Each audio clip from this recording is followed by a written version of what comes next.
Live and nationwide.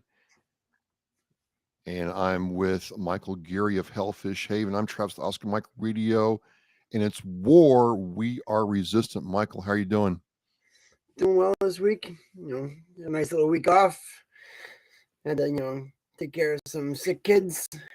Mom and baby went to Chicago, came home, all sorts of sick. But the baby did really well on the flight, takeoff and landing. So that's, good news. Well, that's good. That's good. Glad everybody's feeling better. And it's going to be 60 degrees tomorrow, so that'll make me feel good. My body Yeah. does so much better when it's warmer out. It's not even funny anymore. I'm getting old, Mike. I'm getting old. All tight and, cramped up in the cold. Right. So, what's up for tonight, man? What are we going to talk about? Just wanted to talk about, I had it written down. No problem. I just want to talk about, during the holidays, especially like Valentine's Day, a lot of people, it can be difficult for them. The stress and pressure of the holiday can trigger, feelings of loneliness, isolation, depression, making it a critical time to focus on, mental health and well-being.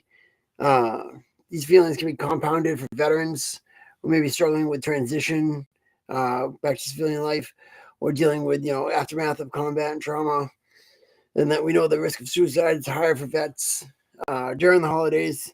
That's why it's important more than ever that we, take care of our community, make sure we come together, support one another, focus on, resilience like this podcast and self-care, and be more proactive by taking steps, taking care of ourselves, so that we can reduce the risk instead of, becoming a statistic. And we want to, promote, mental and emotional well-being, and push away that stigma that's been cast upon us for years. Oh man, hang on a second. I'm gotten your buddy. Uh, can you forward him that link that I sent you so we can get him in? Yep. Stand by.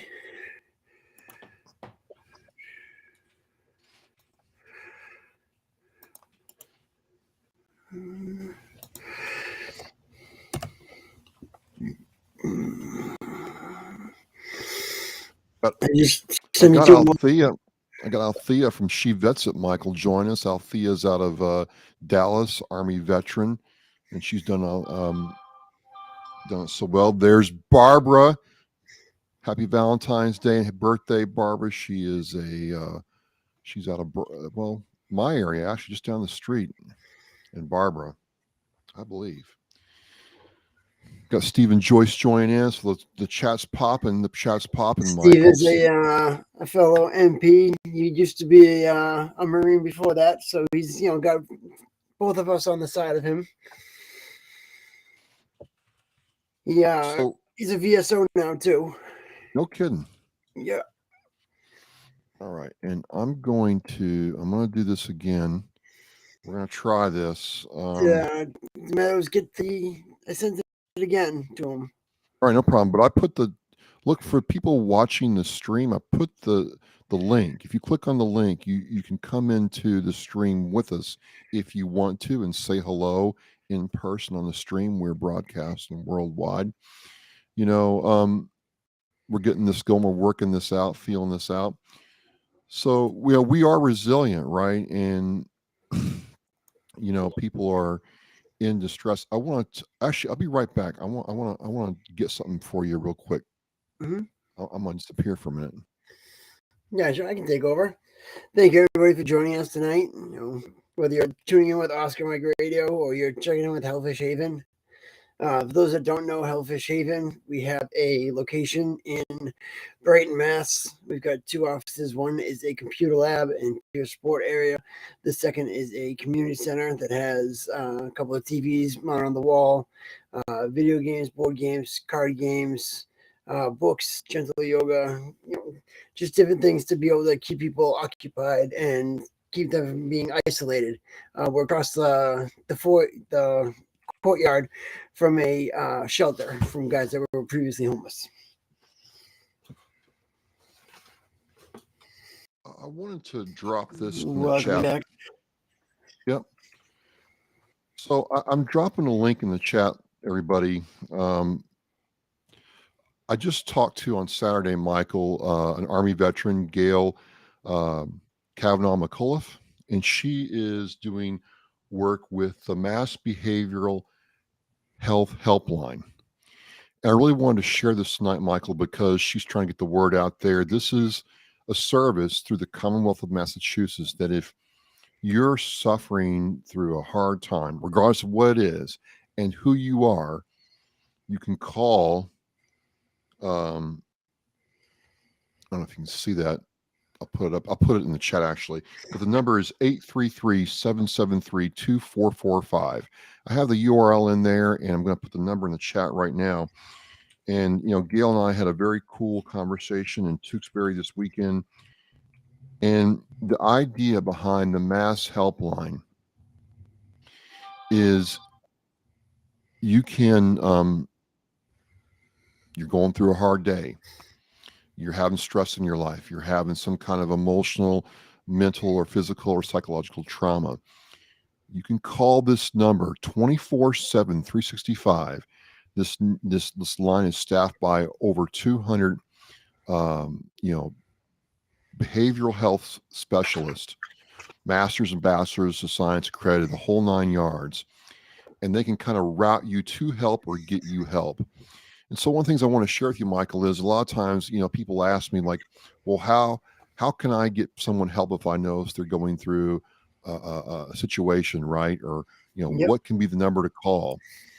I just want to share this tonight because this is truly a place where you can get help.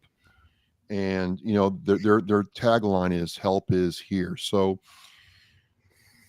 this is why we created, we are resilient here with Michael, is so if you're having these challenges, right, you can get help. Help is here, and It's you don't have to always go good to through have this local. alone. Well, you call it up, and what they do is, so as Gail explained to me, I'm going to have the podcast drops in like 3 weeks. Mhm. You call the number, you get on a real person, live person talking to you right then and there.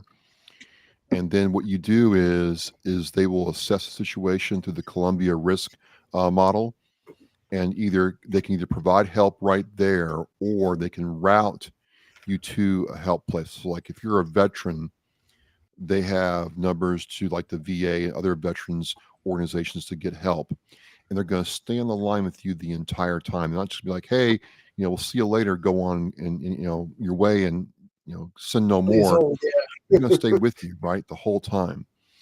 And one of the things is after the call has been made, they're going to come back and reassess and make sure that you got help.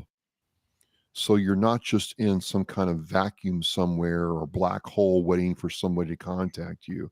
They're going to keep after this. And the idea was behind the Mass Helpline, and this number is the Commonwealth, in the prior administration, this one has decided that, hey, you know what? If we can help people when they start having problems, we won't have bigger problems later. I think that makes sense, Mike. And, it's something that I kind of want to share tonight. It's always important too. Like looking at it is like it's easier to fix somebody You're muted before again, they're pal. completely broken. We got Mike's on mute, but we got some people coming in.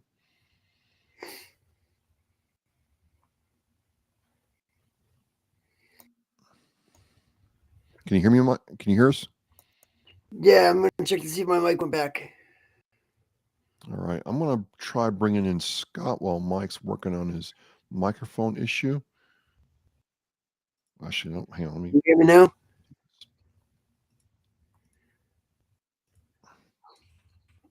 Test.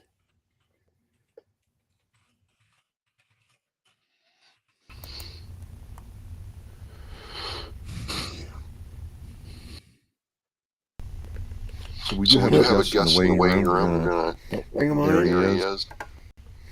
Okay, I'm gonna bring Scott in. Scott, how you doing? I'm good. How are you? You're muted too. I can hear him.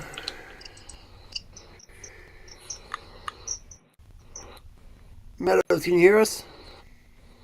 Yep, sure can. All right. Why can't I hear him? I'm not sure. The fans say they can hear him as well.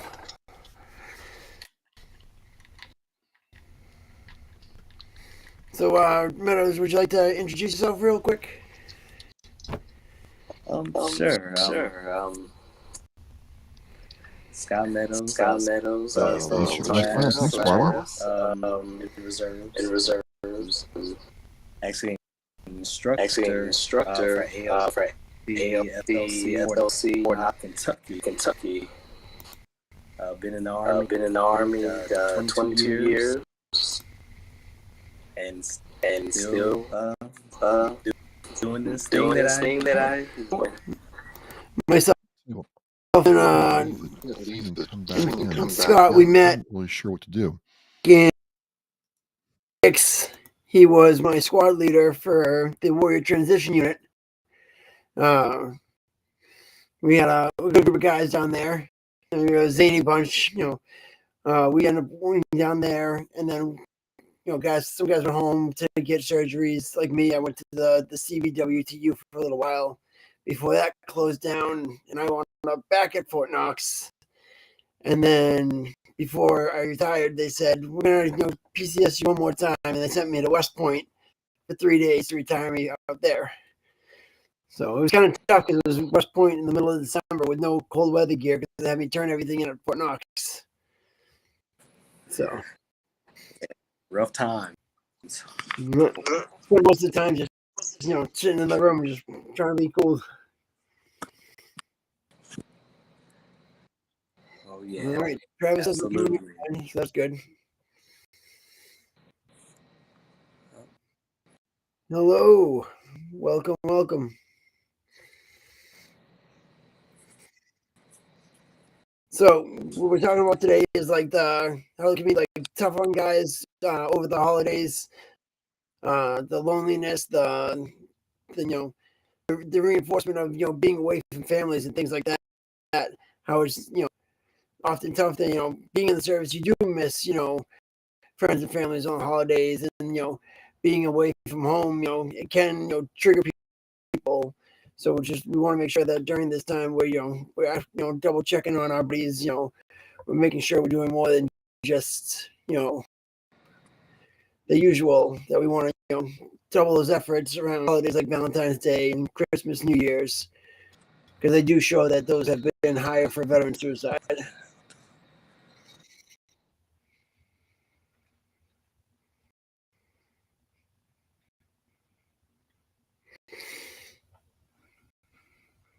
Did I lose everybody?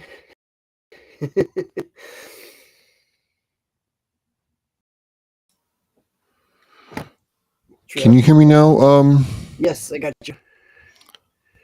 Mike? Yep. Can you hear me? Can everybody out there hear us?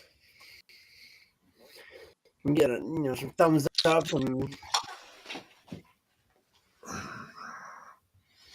exclamation points. Excellent, thank you.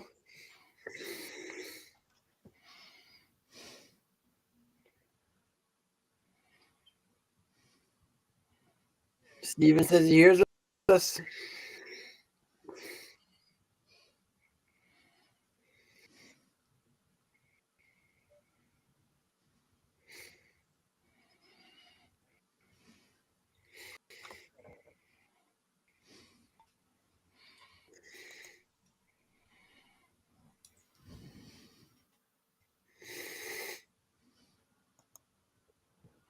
What about now? Can you hear me now?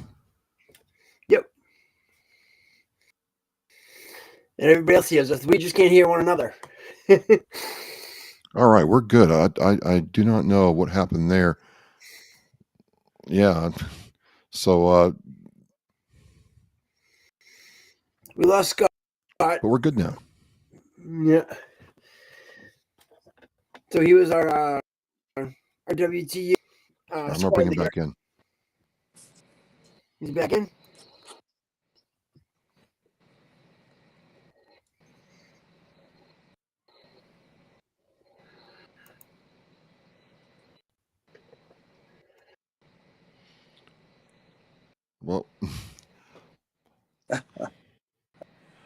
Scott, how are you doing?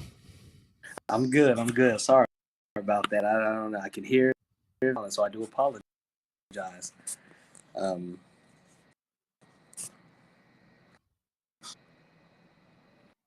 can can you hear me? I think next week I'm going to try doing this through Zoom. Yes. Okay, cool.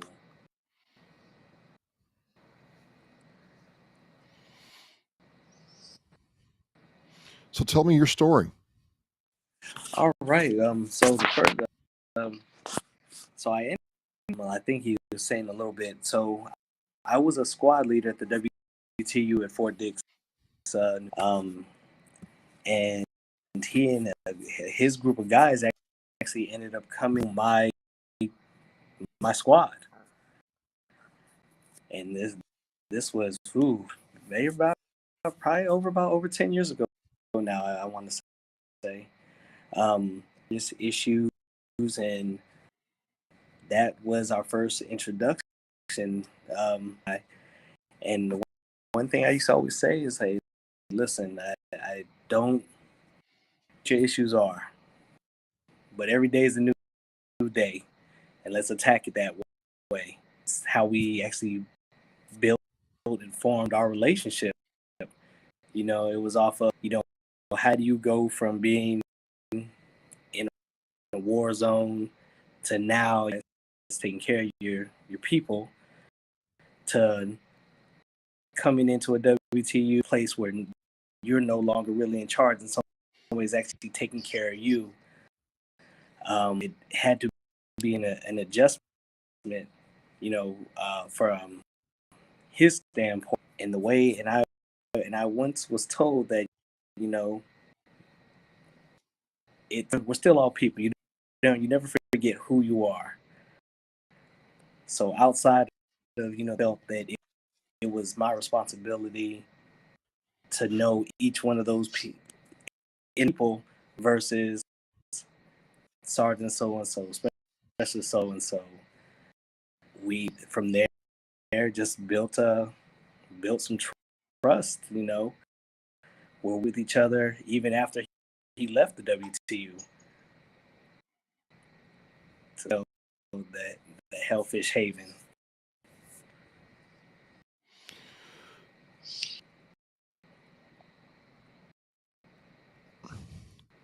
So you're a VSO now?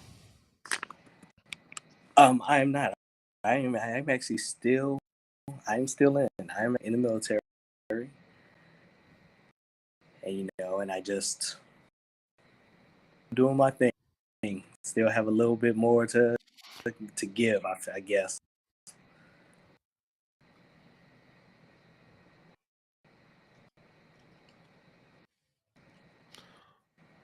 All right, here's Michael. I'm going to bring him back in.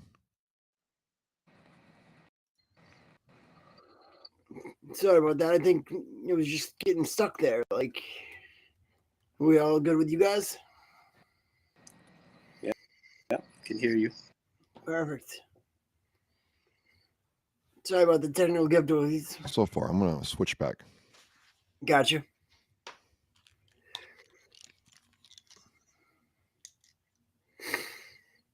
Good.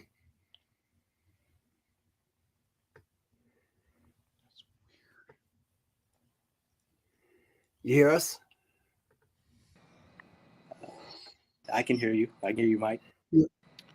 That's really weird. The audio is coming through from the stream, but not through my headphones, which is making this challenging. I'm just going to let you guys talk, Michael, while I figure this out, okay? Gotcha. Now, Meadows, your time spent down in the WTU, I think that would have to be the most challenging part of of seeing soldiers, when they're going through things, going through surgeries, going through forced retirement, forced separation. Is there anything that you guys did while you guys were there to make sure you were reinforcing that it was going to be all right, that there were better days ahead? Well, almost like I was saying, and you know me, so I made it my soldiers as people, not just, oh, you're just a number, let me get you in and get you know, that was one of those things that, we always left the number, need something, call us. And far and few between soldiers ever really reached back to, to say, hey, sorry, medical, this, that, the other. Or, we send a message, hey, how are you doing? Very sparse responses. So, but then two that I've been in contact with from the moment, so, I do have a lot of, were in my squad, my platoon, that I still, can talk to. And even hearing from somebody like once in a while, just that phone call can make all the difference to someone. Checking in and saying, hey, how are you? Once in a while, and just knowing that there's somebody out there, thinking about you, that's caring about you, can make the world of difference. I've got guys that check in from the first tour I went on to the last. The guys that we weren't officially a team or anything down at the WTU, but we still took care of each other down there. The guys had the Soldier of the Month competition that you guys made available to them, and the different things like that were really good to keep the spirits of the soldiers up while they were going through that stuff. Absolutely. Even when you talk about that, when I remember, where it's like, hey, we have this board, who do you think would go? And supervisors or people who were there with their guys didn't, and you changed it. You're like, hey, I know this is your thing, but I want my guy. And when you went home and got your uniform and board that lasted all of 45 minutes, spoke about everybody in the unit.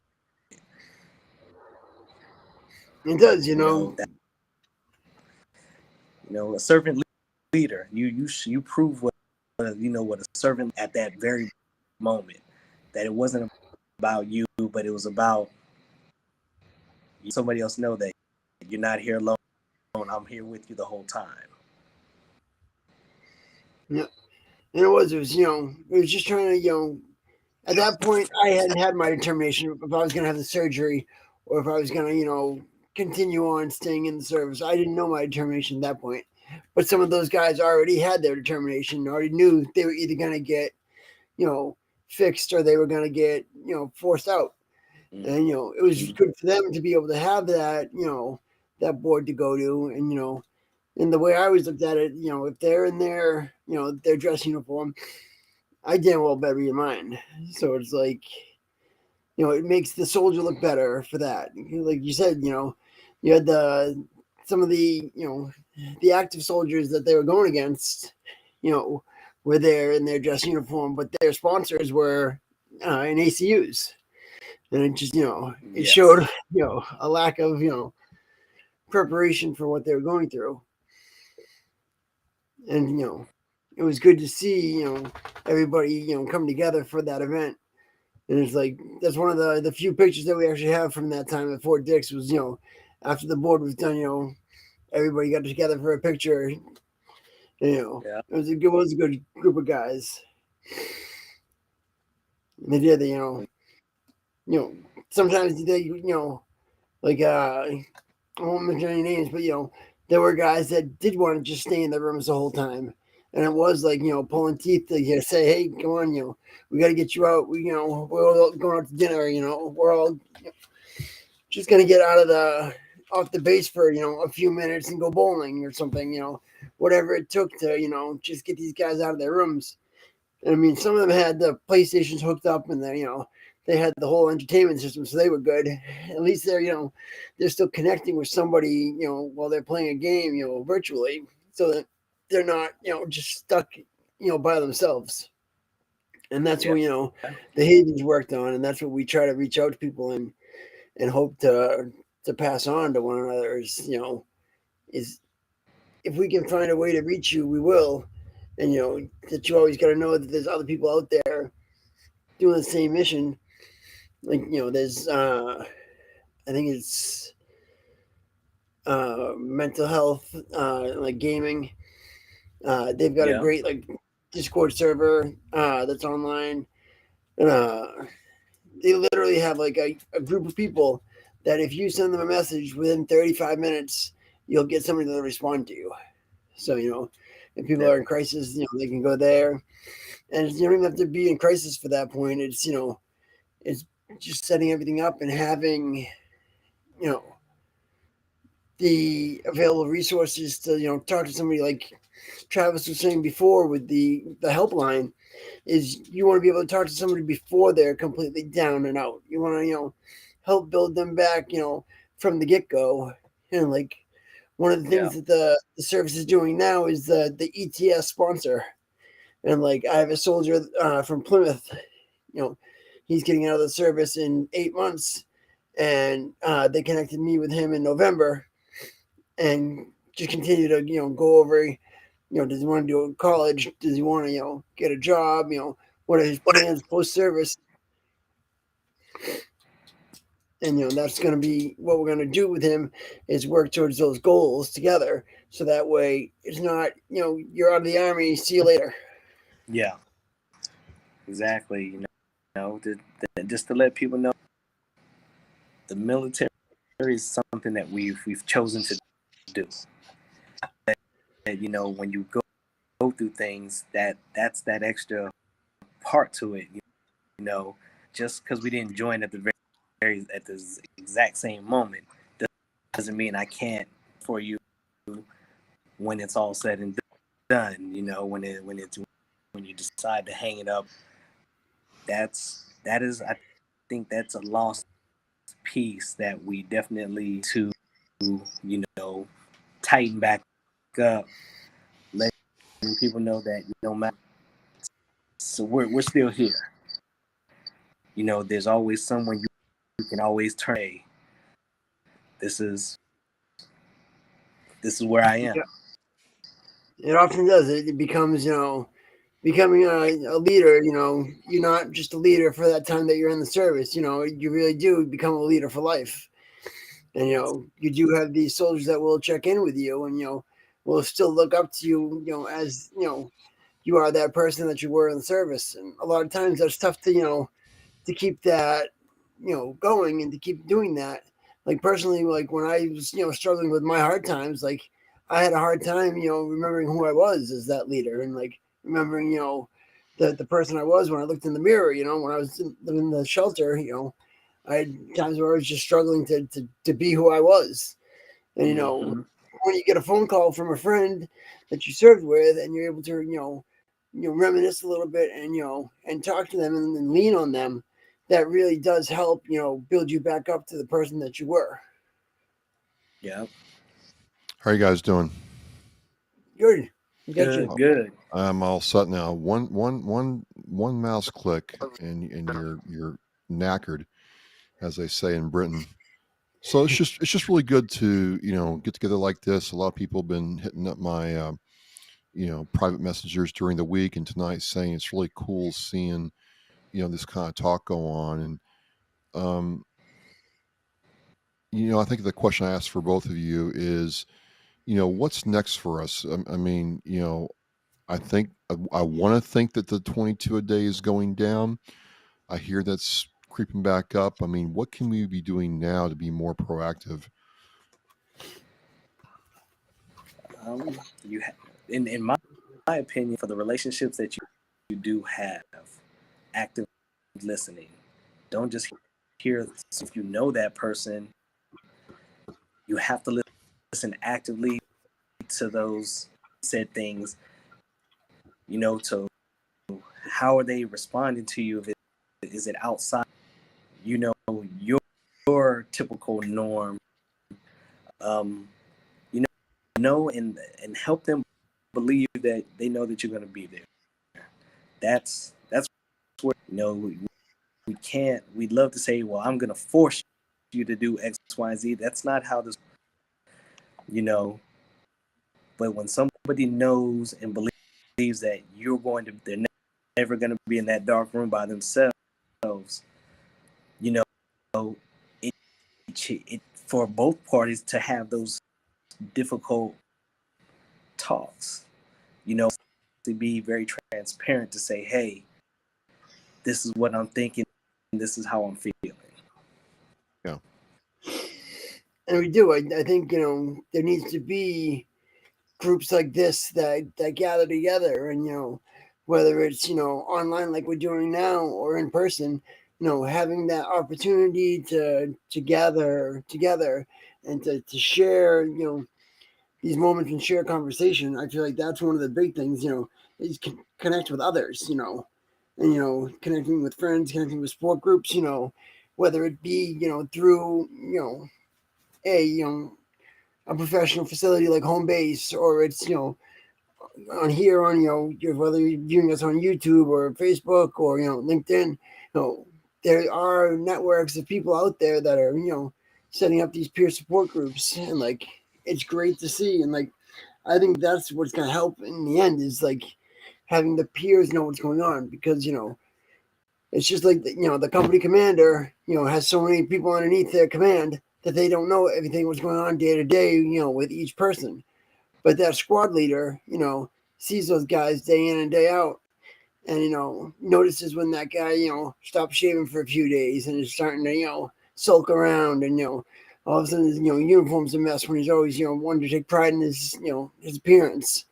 And they see those things, so it's really important to get the training and the situational awareness down to the lowest level that we can, so that way people know how to have the conversations with people, and people know the signs and symptoms to be able to share.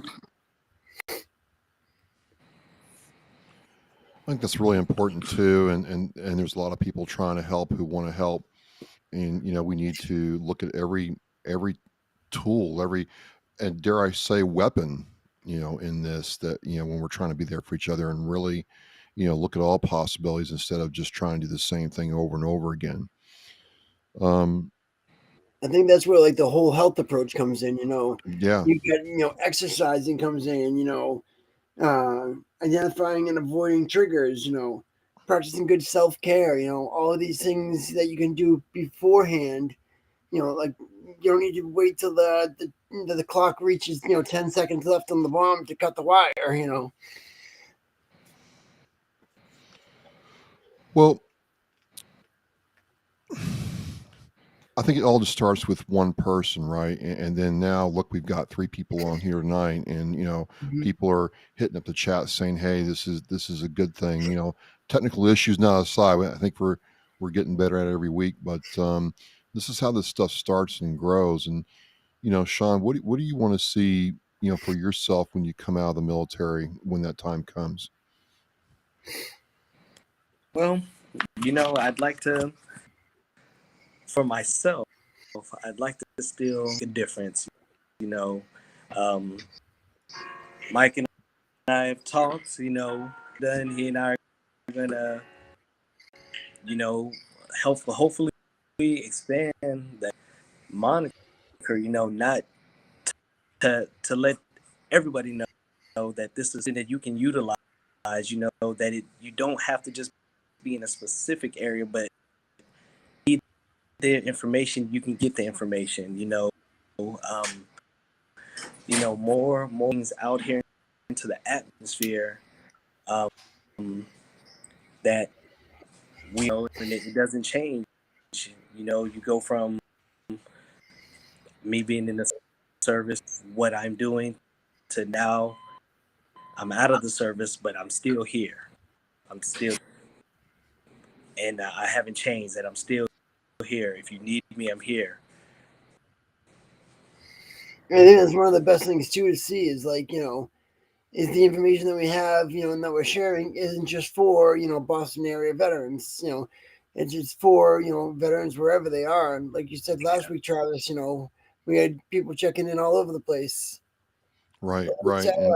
And Sarah is Noah Amatucci. He was a soldier, sergeant first class now. Joined with me back in 2001 or 2000, and we both like had similar careers. We both wound up going to Iraq in 2004 together.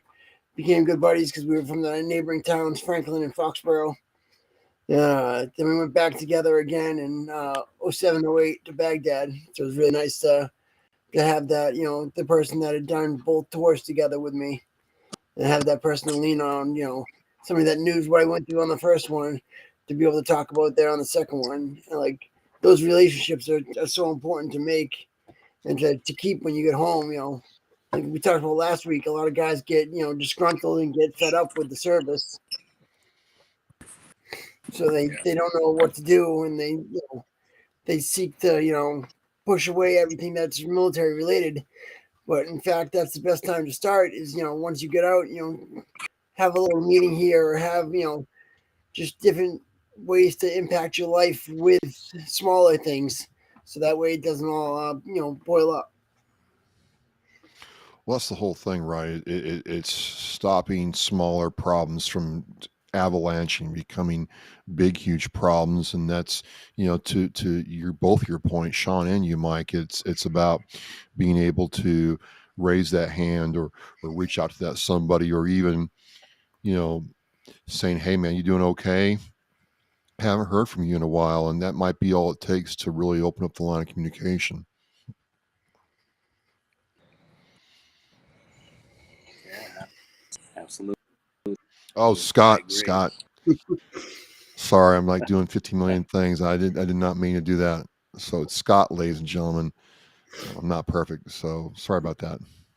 I mean, another thing too is like we definitely want to like keep guys like not like there's so much negativity out there right now. Like you definitely can like spiral down the rabbit hole and just sit there and like you watch one video and then YouTube suggests another one, and then you're sitting there and now you've watched an hour of all this negativity, and it really can depress people. And like you want to make sure that guys know if you get something that happens like that, to step away, to go outside and remove yourself from the environment.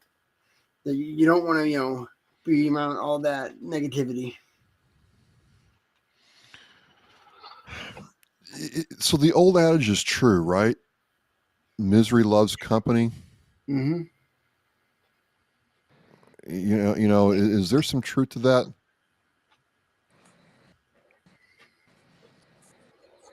There is Definitely, a little bit, but then the flip side, we've all been around somebody and who's just that. So how do you stop it? Be positive. You have to like listen. We're all in this together. Yeah, it it's you know, harbor on misery loves company. Well, that's company because I don't want to. I don't want to have. yeah. And the tough part too is like you can get in the mood where like you're out there kicking a rock and you're depressed, and the guy next to you, he's all fired up and piss and vinegar about something else, and then now you're fired up about what he's mad about and he's mad about what you're mad about, and it does, that can just build like that. And it is important to have those positive people, but it also it doesn't always have to be the person that's all depressed and all emotional, moody. It can be somebody that's bright and happy, and then when they go and they get home, that's when they take their mask off and they reveal the true self that that is sad and is struggling. Because a lot of people can put on a good face when they're out and about in public, and then go home and they're suffering in silence.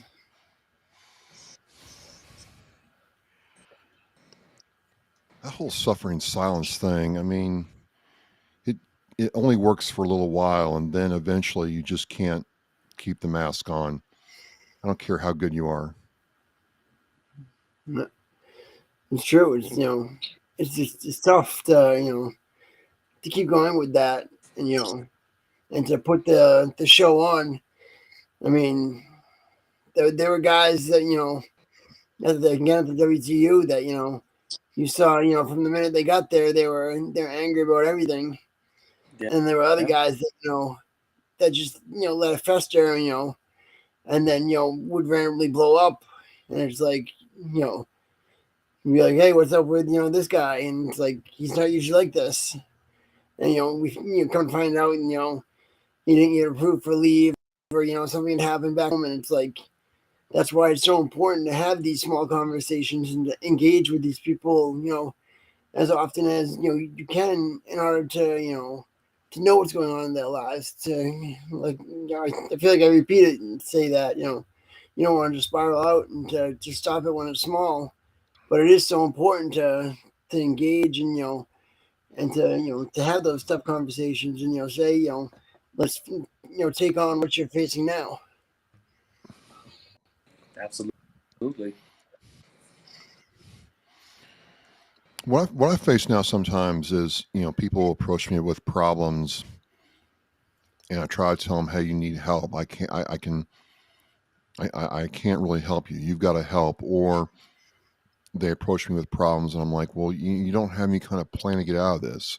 Are we just, having a gripe session, or are we actually going to try doing something about the problem?" And it can be hard to understand the difference between the two of them sometimes. Like to be able to take somebody and let them know what what's available versus actually bringing somebody into care. Is that what you're talking about? Well, hey, I got a problem. I don't like where I am. I don't know what to do, or I just want to move, or I just want to, go somewhere else, or I just want to do something different. And I'm like, well, okay, you're going to have to figure out where you want to go and how you want to get there and what's going to take. Well, I don't want to do that. I just want to, up and leave. I'm like, well, it doesn't work that way. Or, some, and I kind of know the answer to this, but when someone's really in distress, that's where this mass helpline will help out, because I can say, hey, we can call this number right now and get a professional line for you. Because I don't know about you all, but a lot of people are still not comfortable going right to the VA if they're having a problem. It is tough because there's a stigma there too, and a lot of people worry what they say and what the reaction from the VA will be. I went into the VA. I had a blood infection at the beginning of November. My hand was swollen, and it was gonna be the first night that I had away from my daughter since she had been born, and I was really antsy about it, and I was pacing around, and their response was to think that I was on drugs, and I'm like, I'm just I'm got this giant hand that's 3 times its normal size, and I don't know what's going on, and I'm away from my daughter for the first time since she's been born, so I was emotional about it, and and they go ahead and want to accuse us of doing things, so it's really difficult at times to be able to trust the institution when things like that are happening.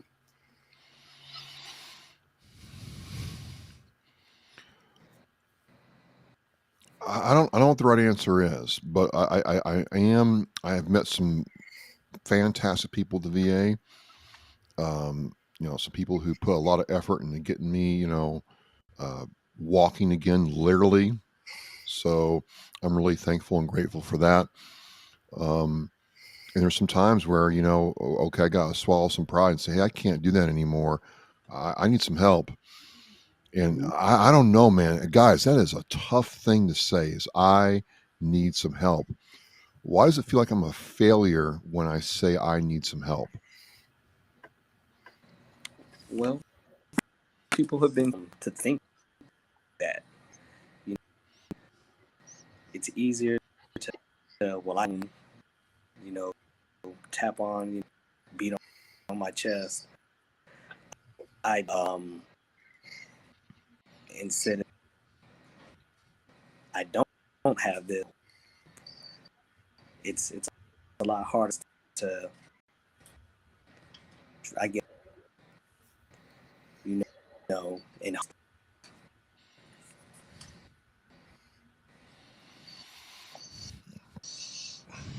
What do you think, Michael? Even like you said, I feel like they're also asking more questions about it these days. Like when I recently went into primary care, they were asking more questions about what were my exposures and how is my mental health, and not just asking the general question, but really the follow ups. Are you doing okay with it? Do you feel like you're gonna hurt yourself? Do you have a plan? Not just are you okay? They ask follow up questions to make sure that if I did have something going on, that I had the tools to work with it, or they would be able to provide them to me if I needed them. So that was good to see more questioning and more care coming from the staff there. That's definitely encouraging. As a patient and as a veteran to see the doctors taking more of an interest in the mental health aspect, not just checking out your lungs, your head, your legs. That they're doing that aspect too of the emotional care. I really think it's what you said earlier, Michael. It's about taking care of the whole body. It's the whole body that has to be taken care of. Are you trying to eat right? And sometimes getting good food is hard. Are you getting enough sleep? Well, none of us sleep the same since we joined the military, right? That's kind of out the window, but at least to try, and then have this willingness to say, okay, stuff's not going very good right now. I need some help, and it's just been a real education for me in the last couple of years. and and that's what it's I like your verbiage. It's learn from past years, past issues, and but keep your each event accordingly. Yeah, yeah. So we are resilient. We are here. It's a very exciting time. Um, one of the things that I'd like to share with you both is I wrote letters to my congressman about this Army PFC that died in Germany under suspicious circumstances. It was really interesting because I posted the letter in the post to show people that I actually did it. Here it is if you want to use it. And I was really surprised by how many people, reached out and said, "Hey, we want to write a letter too," or "This is how you write a letter." And I think this is why I kind of like this whole thing right here is that it's just real people showing how you can, you know, take some time and start making change right where you are. And I think it's nice to get all moto and get all like, guns blazing, so on and so forth. But sometimes it's just as simple as putting the stamp on an envelope and putting in the mailbox. And that's like one of the things that we posted this week too was on Valentine's Day we said, hey, if you got a service member or a veteran that is having a tough time, we'll send out a couple stickers to them, just something to say, hey, someone's thinking of you, keep on going on, and we've got the You Matter cards that go out, and it's a simple little index card that that just says You Matter on it, and it really does, when you walk up to somebody and you just give them a card, it really surprises them, and they walk away.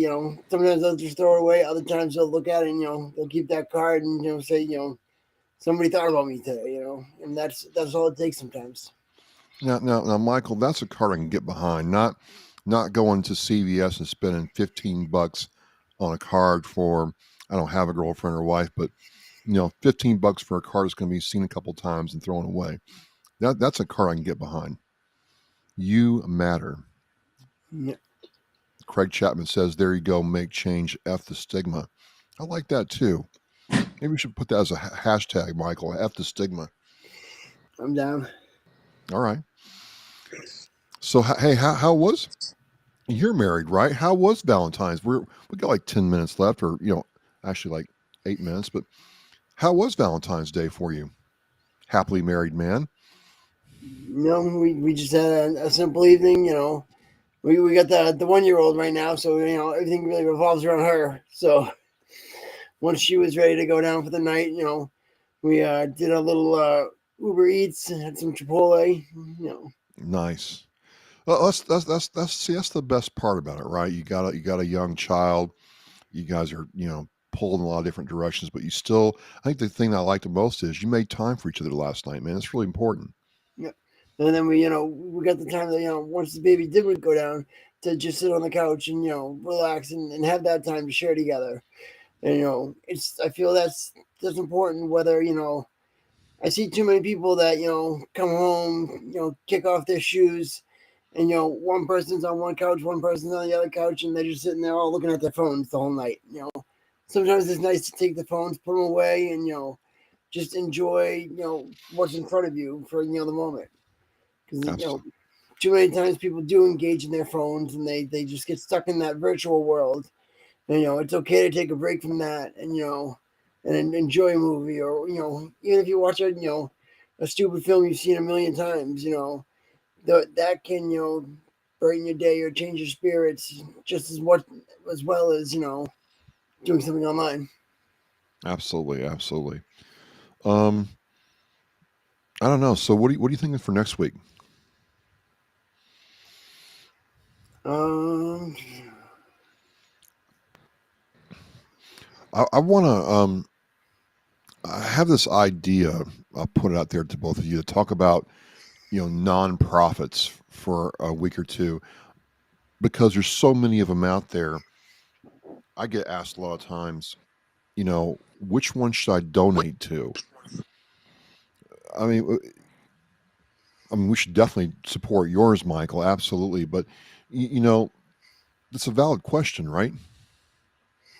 it is, and it's tough to understand what each organization is doing, and one that we work with and do a lot with is the Special Planning Foundation, and we do work uh, New Englanders helping our veterans, and we work with Hidden Battles Foundation. If you guys have an organization, throw up the link in the chat. Be able to share it with other guys. I know Craig's got his that he works for. That's doing a lot of great work down in Southeast Mass and Rhode Island. And I definitely think that we could, take a deep dive into those and, and share what guys are doing and where they're at. Like, following this, if you go on AM, I think it's 980 WCAP, Hidden Battles Foundation, they have a radio show that they do from 8 o'clock to 10 o'clock. And they broadcast on, AM radio, and they talk about, things that, caused Hidden Battles Foundation to be founded, where it's first responders and veterans dealing with suicide and mental health issues. Awesome, awesome. Well, again, hey, it's Michael Gary, Army veteran, Army Sergeant First Class of Hellfish Haven. I'm Travis, Marine Corps veteran. With Oscar Mike Radio, we got Scott Meadows, still serving. Scott, thanks for hanging in there with us tonight. Love to have you back. And this is a space that we're doing, seeing how this goes, bumps and all, to be there for each other. And I just so any last words before we close down, gents?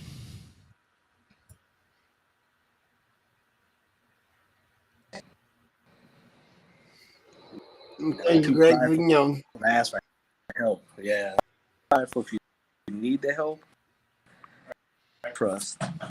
Find somebody that will to you. You don't have to explain that they know to help you help.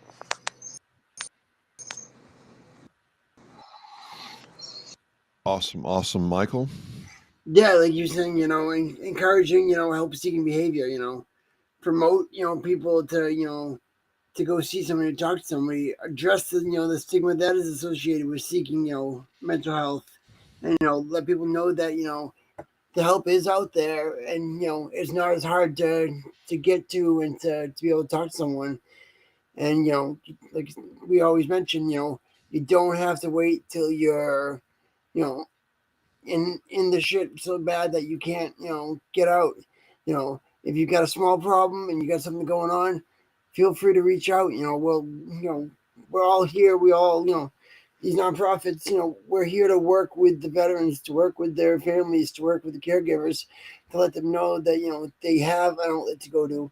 We do have our ears to listen, and if we don't know something, we're definitely going to find somebody who does and be able to get you the right resource that you need to help. So, don't wait till it boils over, talk to somebody, whenever something arises. Absolutely. So again, this is like our fourth time doing this, almost a month. We're gonna be doing this, for a while. We'll see you next week. Michael, thanks for, again for your, candor and counsel, brother.